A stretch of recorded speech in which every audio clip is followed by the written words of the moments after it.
replace 8,000, and the numbers are going to continue to grow. And I can tell you all great things about this program. The moms that will tell you this is the first time many of their kids are bringing home homework. First time they're going to school wearing uniforms. First time they're going to schools with discipline. And the point isn't that every child should be in a private school or in a parochial school or in a scholarship program. The point is that every child learns differently. The point is that parents know best what education option fits the needs of their children, whether it's online, dual enrollment, homeschool, how their children will thrive and be educated. This brings me to the hypocritical, cynical, and immoral. So nearly 50 years to the date of Martin Luther King's famous I Have a Dream speech, the Department of Justice, Eric Holder's Department of Justice, goes to federal court and tries to deny choice to Louisiana's poorest, most vulnerable children. This is their argument. Under the same desegregation rules that were designed to protect the most disadvantaged children, they're trying to trap those children in some of the worst public schools in our state. And I'll close with a couple of observations. They've gone to a federal judge, and they said they want over 1,000 of these kids to have to go to a federal court, to a federal judge, to get permission to continue in the schools their parents have chosen for them. Never mind the fact that 100% of these kids are low income. 100% of these kids would otherwise be in C, D, or F schools. 100% of these parents have chosen this option for them. Over 90% of these kids are actually minority children. How in the world does it make sense for the president, Eric Holder, who, by the way, would never send their kids to these F schools, D schools, and I don't begrudge them, by the way, the fact they don't want their kids to go to F, D, or C schools. I simply want the same option for the families in Louisiana. And I'll say this, and the last thing, and then we'll take questions. I want to thank, we've had so much support from folks like the Wall Street Journal. I want to thank y'all. We've had support from Fox News. We've had support from the Weekly Standard, from the National Review. But this is what surprised me. And it gave me pause for just a second.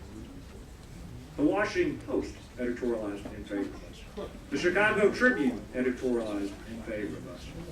I had to stop and ask that, are we sure we're doing the right thing? I mean, but if I close by telling you this is one of the most important fights. We've got to fight, and we're going to go, we'll take it all the way to the Supreme Court if that's what it takes. It's that important to make sure that every child has a chance to get a great education. It's too complicated for the average American. You know, we can't give them all that information. They can't pick their own doctors. They can't pick their own health care choices. They can't be trusted with health savings accounts. They might not spend their money wisely. We've got to save it for them. I think I remember Bill Clinton famously said during the time of surpluses, when asked why he wasn't for tax cuts, said he didn't trust the American people to spend that money well. That's the fundamental disagreement divide, I think, between conservatives, and one of the fundamental divides. We're fighting for liberty. We're fighting to trust the American people. So I wouldn't let the exception become the rule. I'd say I do trust those parents more than the bureaucrats. The bureaucrats have had their chance. We've nearly doubled spending in this country. Our outcomes are flat. Why don't we give the parents a chance? Let's trust parents to make these decisions. Peggy Noonan, James Toronto, Jedediah Dillon. We cannot get a better panel than that. Fabulous job. Hey, Governor, I have two. I think I can comment. Let me start with the political consideration. The only thing I can because look, when you disagree with somebody, you try to understand the best you can, their motivations, what their advantage is, why they would do this. The only thing I can figure, and I have to guess, I mean, obviously they won't tell me, the only thing I can figure is that they're doing this because they're held captive. They owe so much to the teachers' unions, the government unions that help put them in office, because I can't figure out any other reason why ideologically they'd be so opposed to a program that benefits, again, I just look the moms in the face, because those are the ones you're hurting.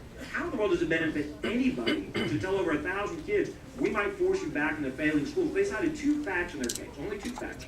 They cited 2 examples. 6 little African-American children in St. Martin Parish that were leaving an F-rated public school. 5 kids in Tangipahoa, we call them parishes, not counties, Tangipahoa Parish, that were leaving a D-rated school. Those are the 2 facts they have cited. Since then, an academic study has come out and refuted many of their claims about desegregation. But the bottom line is, the only thing I can figure is this is political payback to the unions who hate these programs, who don't like the choice, don't like the competition, don't like the ending of the monopoly. They fought us. They took our state law all the way to the state Supreme Court. They tried to recall me and the speaker, and the law is still there.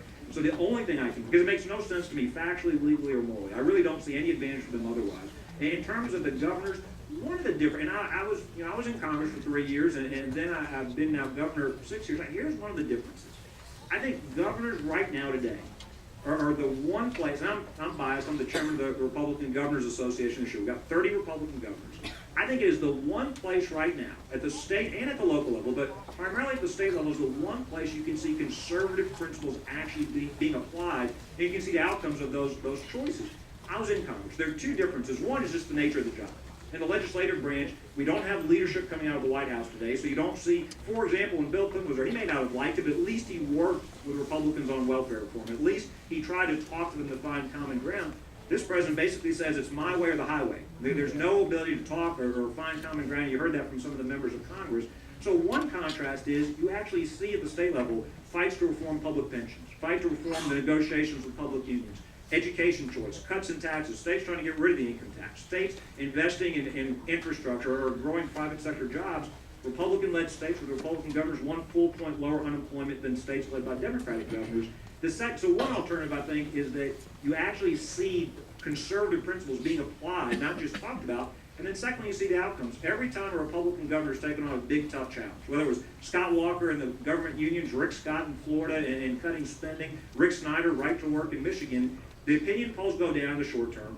And the pundits say, oh, this is the end of the world, that they shouldn't have done this, they overreached. And then their numbers go back up as people see the results. They see the world didn't end and be held accountable by the results. It's not just theory, they're actually real world results and accountability. Jedediah, and you have to leave in about 10 minutes to be on Fox News. Thank you for being here tonight. Thank you so much. Governor Jindal, I am a former teacher and academic dean, so I am so happy that you're making this issue a priority. For me, school choice should be a winning issue for the Republican Party. And for me, the problem is the messaging. And I want to know what we can do to get the Republican Party to prioritize outreach to poor communities, to minority communities. I think it could not only change the way people across the country view the policy, but also the way they view the party. How can we make them prioritize that? No, I think you're exactly right. A couple of things. One, and three things. One, I think the other side is handcuffed in part because of their allegiance to teacher unions, so it's hard for them to move. They're so stuck to the status quo. But that's not always true. In Louisiana, we had 50% of our Senate Democrats, a quarter of our House Democrats vote for this legislation. So it shows you can try to work and find allies and work across party lines. I think there are folks that understand the status quo is not working. But secondly, I also agree with you. Look, everybody knows why education reform is so important from an economic and practical perspective. 70% of the companies want to move or expand in Louisiana. Tell me one of their top two concerns is finding a skilled worker. If you want to lower incarceration rates, welfare rates, grow your economy, boost healthcare outcomes, it all comes back to education.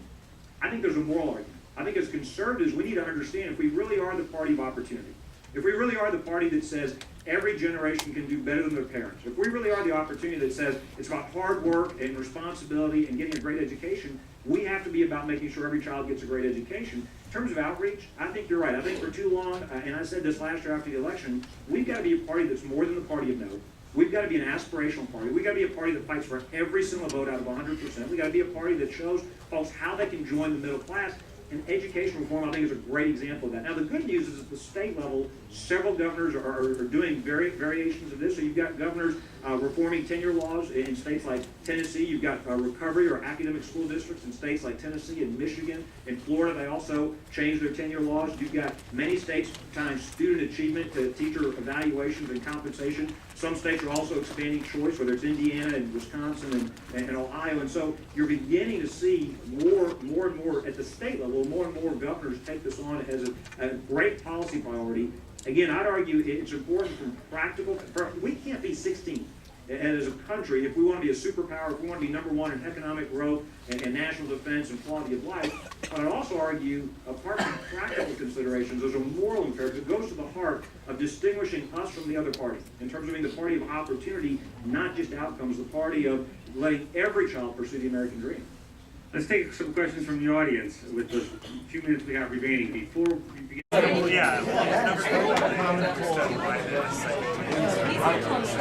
against any kind of I think we need high standards. I think we need high standards. Yeah, it's like some fair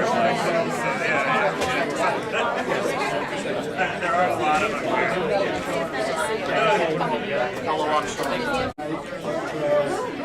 He and his dad go way back. Martin says you're doing great things down there. Mark helps out.